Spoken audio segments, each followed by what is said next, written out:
Bismillahirrahmanirrahim. Teman-teman sekalian, pada hari ini kita akan melanjutkan materi dari Libatin Allah. Rasanya udah lama banget saya belum melanjutin postingan dari materi ini, karena ini adalah program yang insya Allah akan berlanjut. Walaupun mungkin rutinnya saya belum bisa berjanjikan apakah setiap pekan atau 2 pekan sekali dan seterusnya. Tapi insya Allah akan diusahakan sesering mungkin supaya teman-teman bisa ngecas iman dengan materi dari Libatin Allah. Hari ini kita akan belajar melibatkan Allah dengan mentadaburi satu ayat di dalam Al-Quran. Di dalam surat At-Taubah ayat 119, Allah Subhanahu wa taala berfirman, A'udzu billahi minasy syaithanir rajim. Ya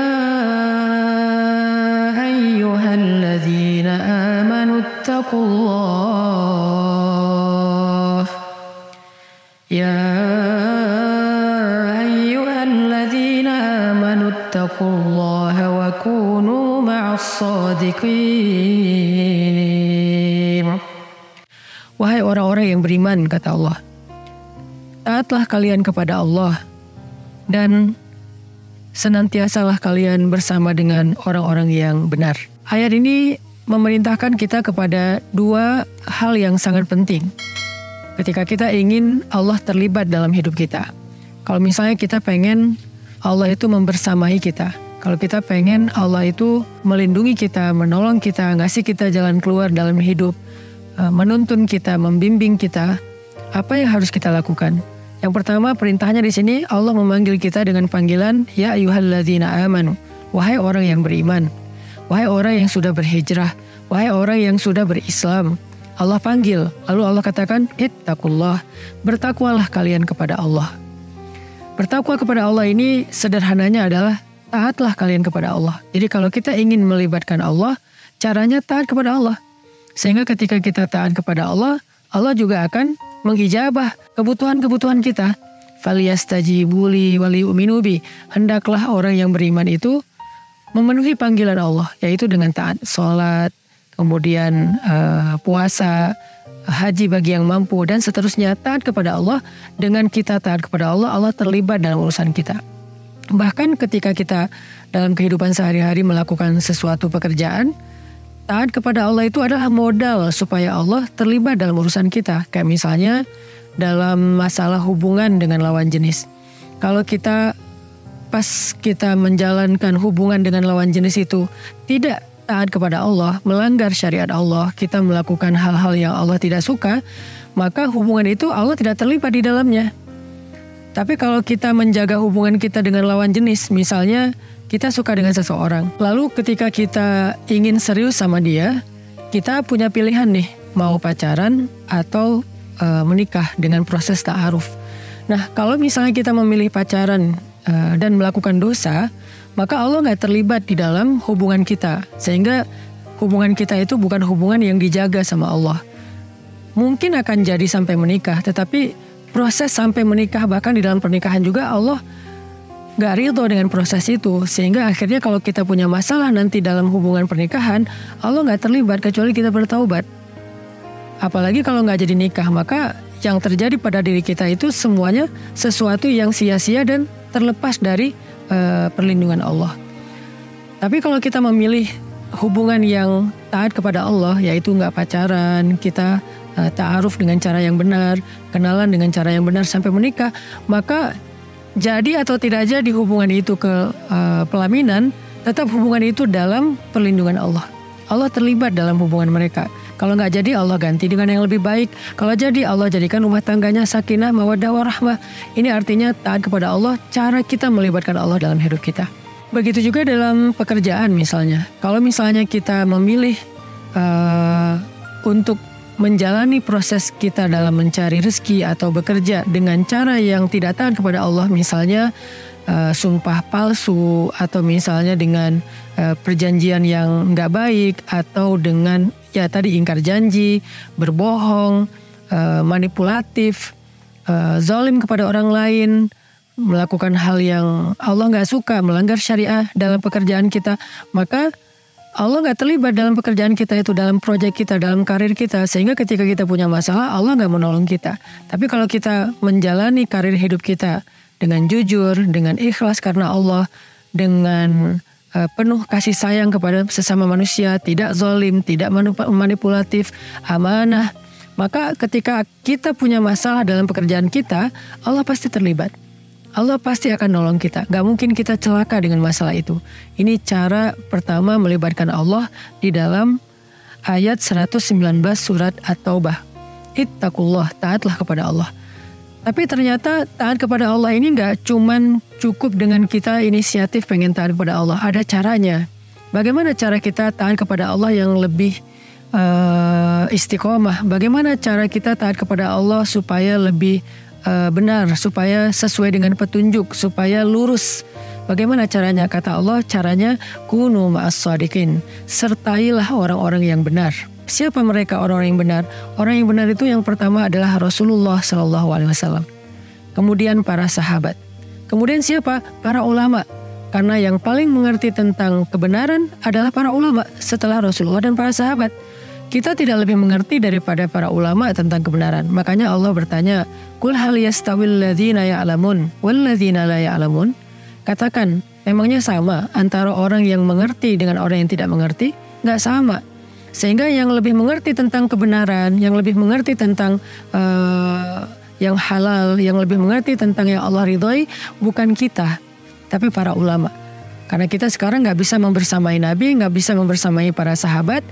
Sehingga cara kita memahami Nabi dan para sahabat itu adalah dengan bertanya kepada para ulama. Fas'alu ahla dzikri in kuntum la ta'lamun.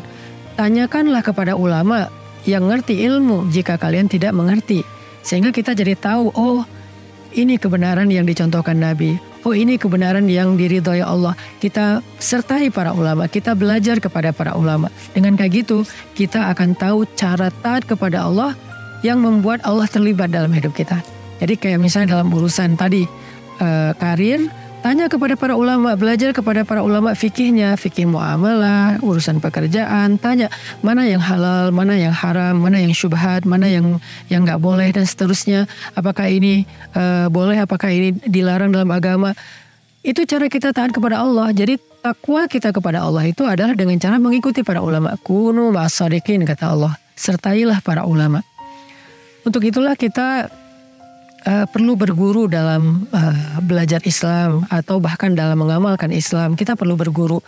Dan beda sekali antara kita berguru dengan sekedar mendengar nasihat dengan berguru dan mengikuti arahan mereka. Itu berbeda.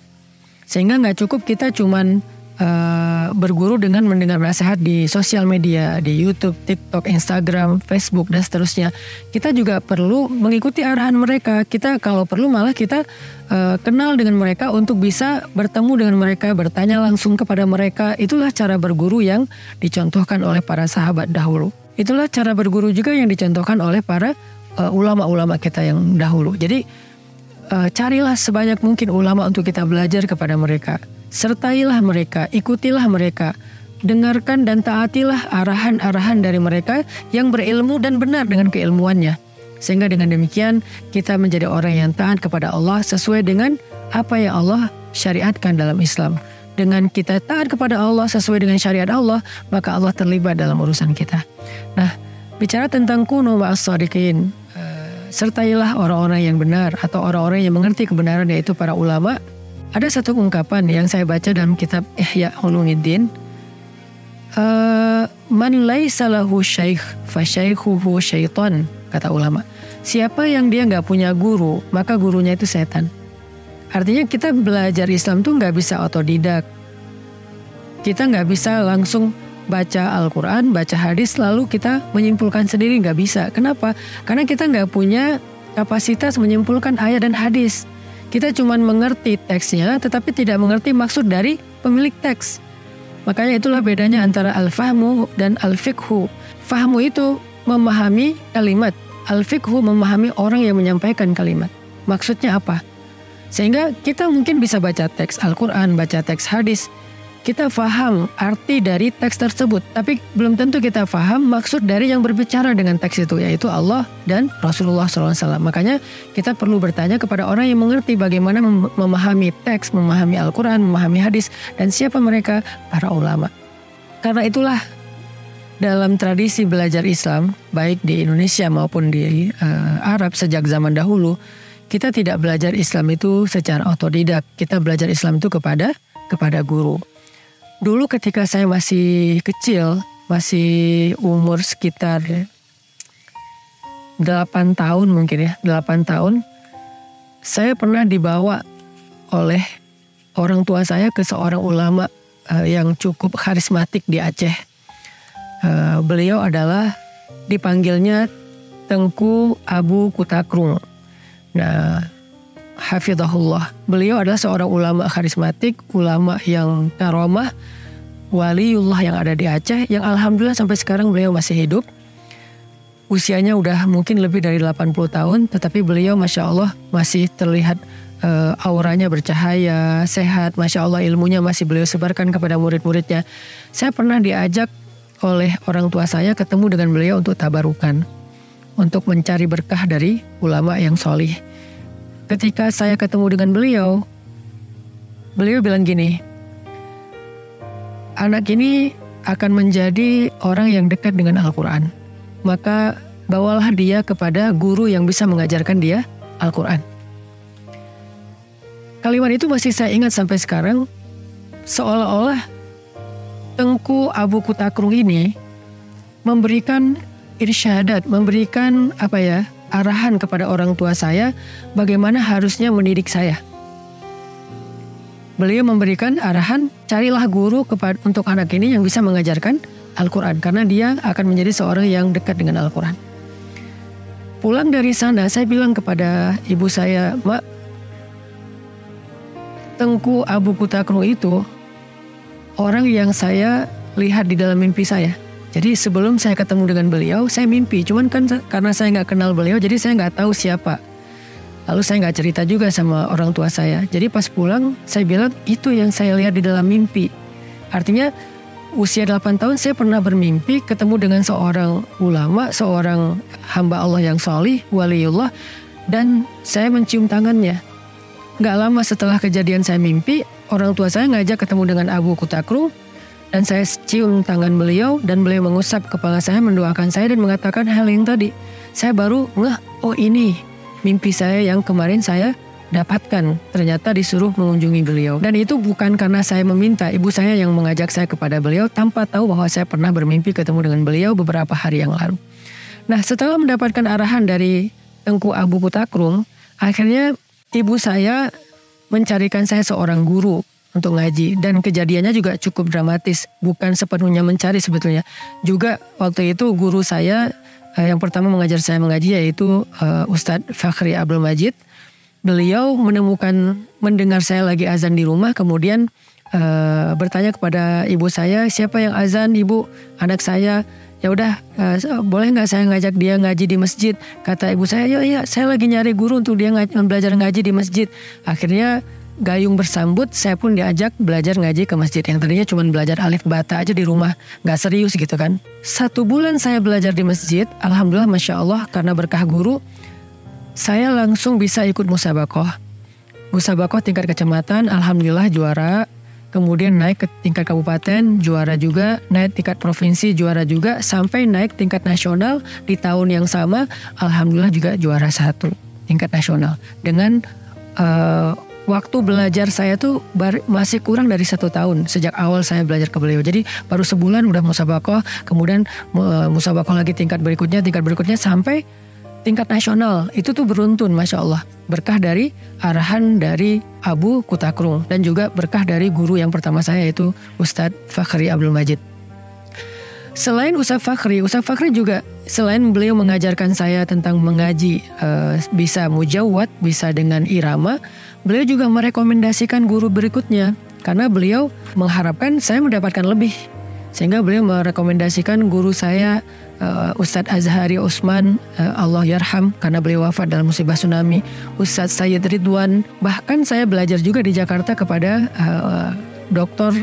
Said Agil Munawar, kemudian kepada Ustadz Ahmad Muhajir, qori-qori internasional. Itu semuanya dari satu guru ke guru yang lain itu saling memberikan arahan dan rekomendasi. Sehingga saya belajar banyak kepada banyak ulama-ulama Ahlul Quran ketika saya masih di Aceh, dan mereka adalah ulama-ulama Ahlus Sunnah wal Jamaah. Dan mereka saling memberikan rekomendasi. Kemudian ketika saya SMP, saya masuk ke pondok Ahlus Sunnah wal Jamaah, pondok Aswaja. Saya belajar kepada guru. Waktu SMP kita masuknya pondok tahfiz ya. Guru saya dari Tebu Ireng, orang Jawa yang mengabdi ilmu Al-Qur'annya di Aceh. Jadi ada Ustadz Amin, ada Ustadz Swalib, ada 2 ustadz dari Pulau Jawa datang ke Aceh dengan sangat ikhlas untuk mengajarkan Al-Quran kepada anak-anak Aceh. Saya belajar kepada beliau, lalu setelah itu masuk SMA, saya juga belajar kepada guru-guru yang lainnya yang ada di, bukan SMA ya, pondok pesantren tingkat aliyah, belajar juga kepada guru-guru yang ada di sana. Semuanya adalah guru-guru Ahlus Sunnah wal Jamaah. Sampai kemudian guru saya meminta saya untuk melanjutkan studi ke Mesir.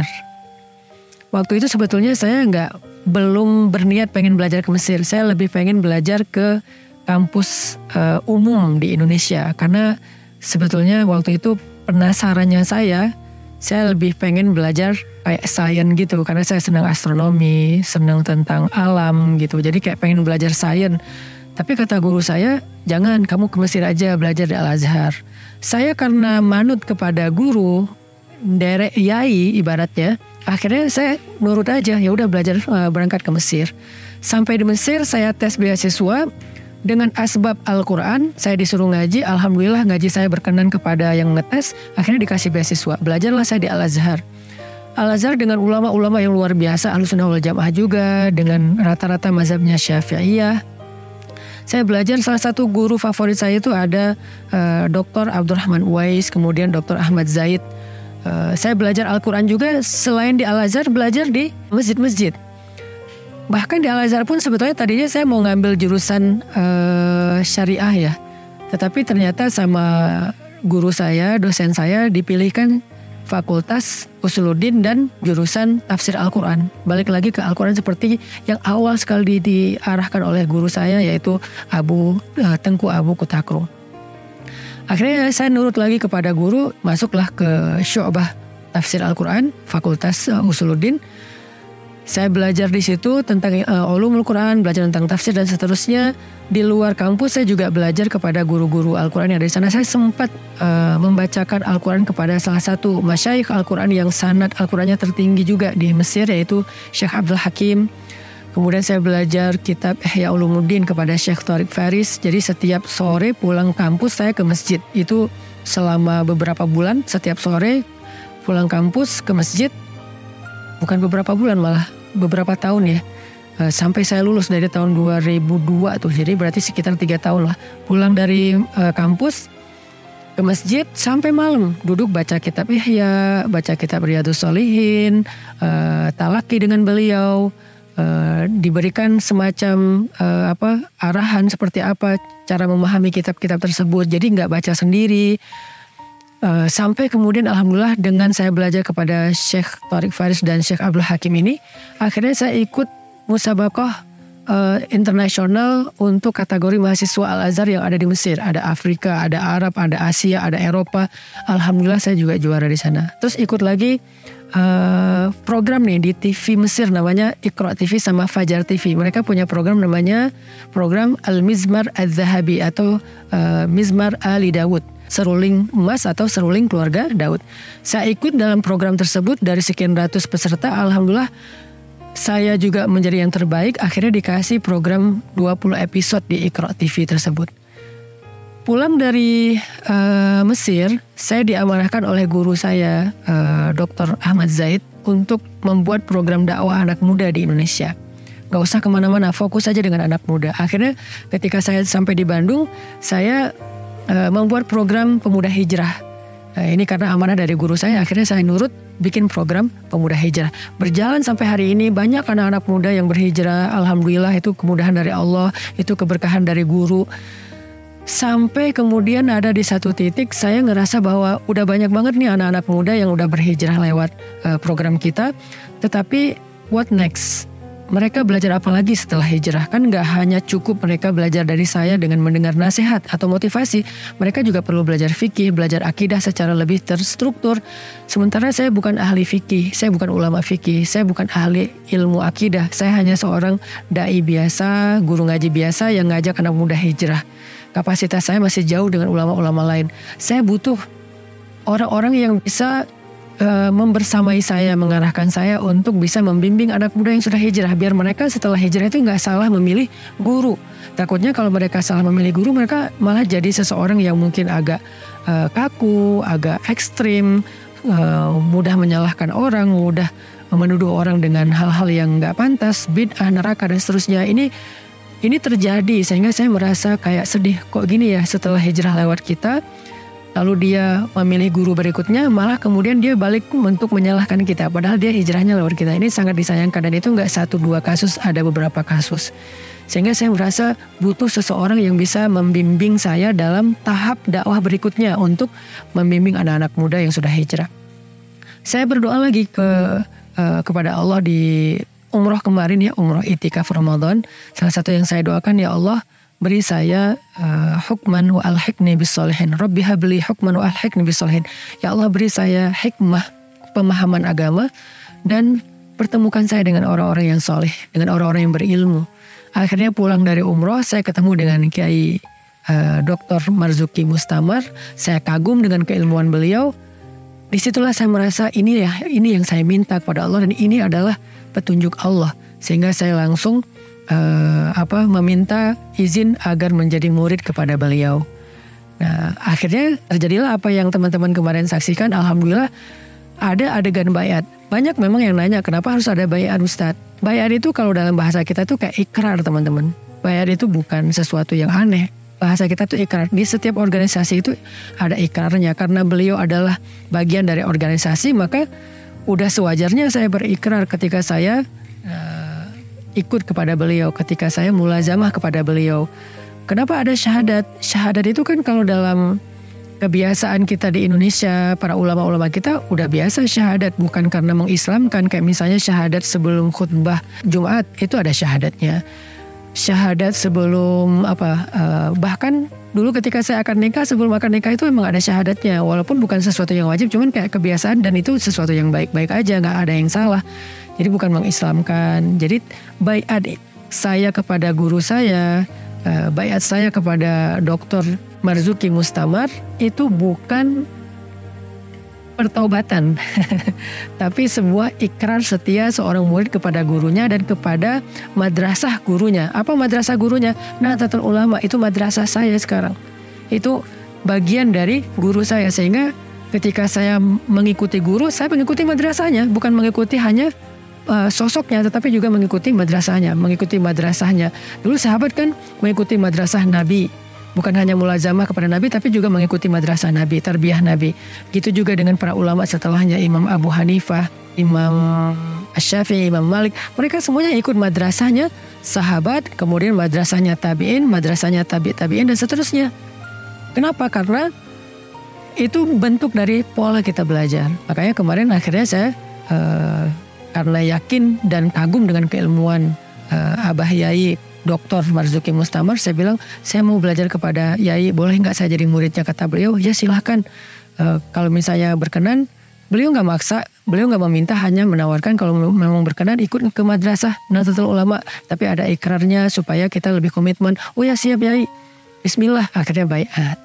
Nah, kenapa saya menceritakan proses perjalanan hidup saya tentang dari mulai umur 8 tahun ketemu dengan Tengku Abu Putakrung sampai kepada Kiai Dr. Marzuki Mustamar. Saya pengen nyampaikan ke teman-teman bahwa perjalanan hidup saya itu adalah perjalanan dari satu guru ke guru yang lain. Dan dari satu guru ke guru yang lain itu adalah bimbingan atau arahan dari guru sebelumnya. Belajar ke sana, akhirnya saya ke sana. Belajar ke sini, akhirnya saya ke sini. Dan seterusnya. Sehingga ketika kita seperti itu, Allah membersamai kita. Allah gak akan ninggalin kita. Kenapa? Karena Allah membersamai orang-orang yang berjamaah. Dan sebaik-baik jamaah itu adalah shodiqin, ahli ilmu, orang-orang yang berilmu, orang-orang yang benar, orang-orang yang mengerti tentang kebenaran.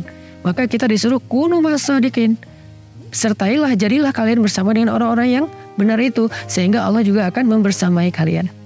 saya ngerasakan banyak kemudahan dalam hidup saya, banyak keberkahan. Kalau misalnya ada ujian, Allah kuatkan, kemudian Allah bukakan jalan keluar dan seterusnya. Itu salah satu yang saya yakini itu penyebabnya adalah keberkahan dari guru. Karena saya manut guru, saya nggak pernah menentang guru. Sampai hari ini saya masih belajar kepada guru yang ngajarin saya ngaji pertama, yaitu Tengku Fakhri Abdul Majid. Saya masih belajar kepada beliau. Kalau saya pulang ke Aceh, saya pasti ke rumah beliau. Saya minta doa beliau, saya minta nasihat beliau. Saya masih belajar kepada guru-guru saya yang ada di Mesir. Saya masih belajar juga kepada guru-guru saya yang ada di Indonesia. Sampai sekarang kepada Kiai Dr. Marzuki Mustamar. Jadi guru saya banyak. Dan saya nggak meninggalkan mereka satupun. Ini semuanya proses sesuai dengan kebutuhan dalam proses perjalanan hidup kita. Karena saya sedang menjalankan program dakwah, kebutuhan saya sekarang adalah saya butuh orang yang bisa membimbing anak muda yang sudah hijrah melalui program saya, supaya ilmu mereka bukan hanya tentang semangat hijrah, tapi juga selain udah hijrah, mereka juga bisa belajar Islam aplikatif dan sesuai dengan kebutuhan mereka untuk mendapatkan ridha Allah Subhanahu wa taala. Makanya saya butuh Kiai Marzuki Mustamar untuk pertama mengarahkan saya, mendidik saya juga sebagai murid beliau. Yang kedua adalah menjadi rujukan yang saya bisa arahkan teman-teman, belajarlah ke sini, supaya teman-teman punya rujukan yang benar. Maka dari itu saya kayak sekarang misalnya saya punya beberapa rekomendasi nih buat teman-teman kalau pengen belajar Islam lebih lanjut. Misalnya bisa aja teman-teman mengambil semangat untuk belajar Islam dari saya, mendengar nasihat dari saya, mendengar booster dari saya untuk kembali kepada Allah, mengenal Allah, mengandalkan Allah, melibatkan Allah. Tapi bagaimana kemudian setelah itu cara mempraktekkan kehidupan yang Allah ridhoi? Belajarlah ke ulama-ulama yang lebih ilmunya dari saya. Misalnya kalau teman-teman pengen belajar tentang akidah Ahlussunnah wal Jamaah yang diakui oleh para ulama, belajarlah kepada sahabat saya, Ustadz Dr. Amri Fatmi dari Aceh. Beliau itu doktor akidah filsafat Usuluddin Al-Azhar dengan nilai kumlat. Gak diragukan lagi keilmuannya. Para ulama Al-Azhar aja memberikan nilai yang terbaik untuk beliau. Sehingga beliau bisa jadi rujukan. Nanti lihat di deskripsi akun beliau di sosial media apa. Sehingga kita bisa belajar dari beliau, tanya kepada beliau. Kalau yang di Aceh udah nyantri sama beliau. Kemudian kalau kita pengen belajar tentang fikih misalnya. Tentang fikih itu kakak kelas saya itu ada namanya Dr. Awalul Dzikri. Beliau juga doktor dengan ijazah Al-Azhar dengan nilai cum laude, fikihnya fikih perbandingan 4 mazhab. Walaupun beliau sendiri adalah mazhab Syafi'iyah, tapi beliau memahami fikih dengan 4 mazhab. Ada juga di Aceh. Nanti bisa lihat juga di deskripsi Ustadz Dr. Awalul Dzikri. Selain Ustadz Dr. Awalul Dzikri, kalau yang di Pulau Jawa, yang saya rekomendasi dan saya takjub dengan keilmuan mereka tadi adalah Dr. Marzuki Mustamar atau Abah Yai Marzuki Mustamar, guru saya sekarang, murabbi ruhiyahnya saya. Beliau adalah orang yang mengerti tentang fikih lebih baik jauh di atas saya, dan bahkan bukan hanya tentang fikih, juga tentang bagaimana bermanhaj, bagaimana berislam dengan akidah yang lurus, dengan fikih yang benar. Bimbingan beliau itu sangat penting. Teman-teman bisa banyak mengakses kajian ataupun ilmu beliau di sosial media. Yang ada di Malang silahkan nyantri kepada beliau di Pondok Sabilur Rasyad di Gase misalnya. Atau yang juga saya sangat kagum keilmuan fikih dan usul fikihnya, bahkan mantiknya itu ada Gus Baha. Dan semua kita kenal dengan beliau. Gus Baha ini menyampaikan fikih dengan pakai logika-logika yang sangat relate dengan kehidupan kita sekarang. Jadi melogiskan fikih. Bahkan kadang-kadang beliau juga menjelaskan tentang kaidah-kaidah konsep usul fikih. Usul fikih itu pola fikir fikih. Sedangkan fikih adalah produk pemikirannya. Jadi usul fikih, pola fikir fikih. Kemudian ada fatwa fikih adalah produknya. Sehingga beliau kadang-kadang menyampaikan fatwa dengan pola fikir fikih yang beliau ajarkan. Itu luar biasa. Gus Baha itu rujukan fikih, ilmu mantik, usul fikih yang langka di Indonesia. Kita perlu belajar dari beliau. Ada lagi Ustadz Abdul Somad, pastinya siapa yang gak kenal beliau. Fikih Syafi'iyah. Kita bisa banyak mengakses ilmu dari mereka. Nah, ini adalah ulama-ulama yang saya rekomendasikan dan saya bisa pertanggungjawabkan di hadapan Allah. Sehingga kalau misalnya teman-teman pengen belajar kepada seorang guru, minta dulu arahan dari guru sebelumnya. Sekarang teman-teman belajar dari saya. Belajar lewat konten-konten saya. Maka sudah menjadi kewajiban saya untuk memberikan arahan belajar kepada siapa lagi setelah ini. Dan menjadi kewajiban murid juga teman-teman untuk mengikuti arahan itu selama apa yang diarahkan itu tidak melanggar syariat Allah Subhanahu wa taala. Begitu teman-teman cara kita belajar. Dan itu dipraktekkan oleh Imam Syafi'i. Dan Imam Syafi'i menjadi mufti di usia 15 tahun dan diberikan izin untuk berfatwa. Lalu beliau belajar juga kepada Sufyan bin Uyainah, beliau belajar kepada Imam Malik, beliau belajar kepada Fudail bin Iyad, ulama Al-Haramain.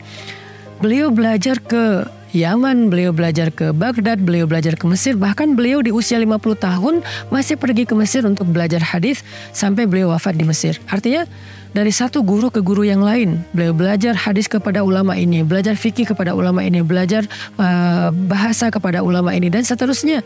Sampai beliau menjadi seseorang yang menghabiskan umurnya dari satu ulama ke ulama yang lain. Inilah kunu ma'as shodiqin, inilah membersamai orang-orang yang benar. Jadi kita harus selalu punya panutan, punya rujukan, baik dalam spiritual maupun keilmuan kita, dalam amaliyah kita. Setiap proses perjalanan hidup kita, gak boleh putus gitu. Dan cara paling gampang untuk menemukan guru itu adalah minta rekomendasi dari guru kita sebelumnya, tanpa meninggalkan guru itu. Dari guru itu kita belajar apa, nanti dari guru berikutnya kita belajar apa. Inilah makna dari kunu ma'as shodiqin. Dengan demikian, insya Allah kita akan menjadi orang-orang yang Allah akan terlibat dalam setiap urusan kita. Urusan pribadi, urusan keluarga, urusan hidup, urusan akhirat. Semuanya Allah terlibat. Karena Allah terlibat kepada orang-orang yang membersamai orang-orang yang benar, yaitu para ulama. Mudah-mudahan tips hari ini tentang bagaimana melibatkan Allah ini cukup jelas. Dan saya sengaja memilih tips ini supaya relate juga dengan apa yang kemarin sempat viral. Sekaligus menjawab pertanyaan teman-teman.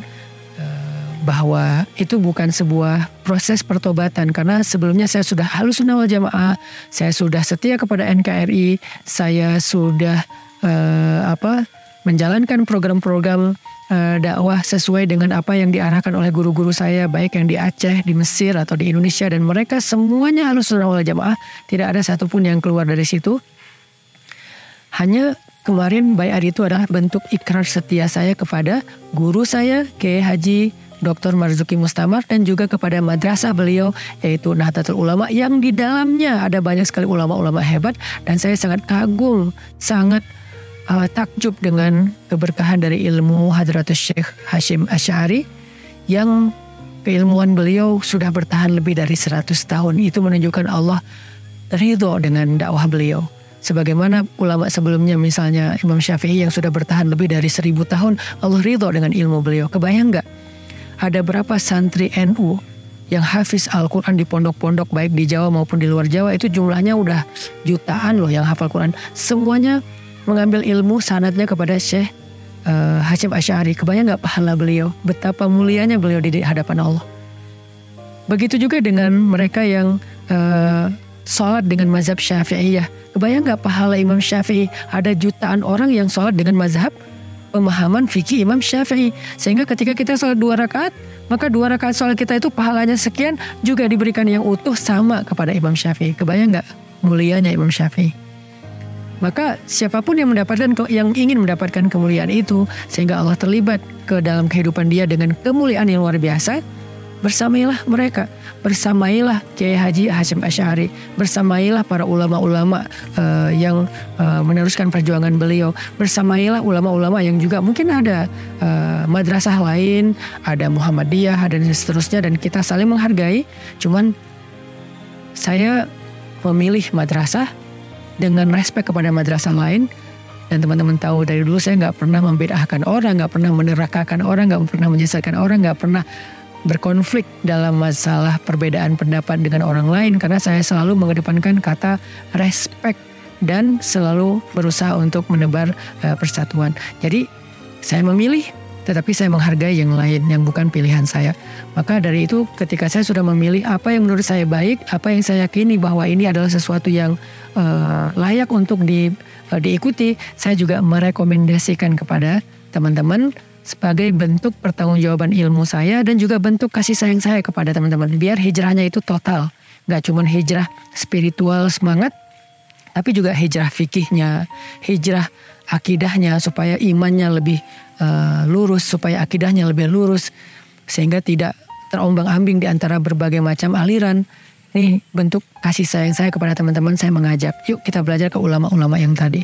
Ada Ustadz Dr. Amri Fatmi, Dr. Awalul Dzikri, ada Ustadz Abdul Somad, ada Gus Baha, ada Yai Marzuki Mustamar, ada banyak lagi nanti kiai-kiai dan ustadz-ustadz lain yang hebat-hebat yang insya Allah satu persatu nanti kita akan coba saling cari tahu, dan saya juga kalau mengenal beliau pasti akan saya rekomendasikan untuk menjadi rujukan kita bersama.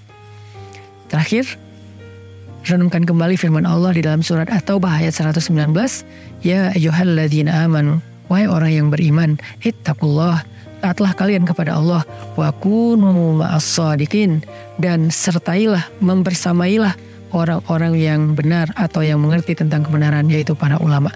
Barakallahu li wa lakum.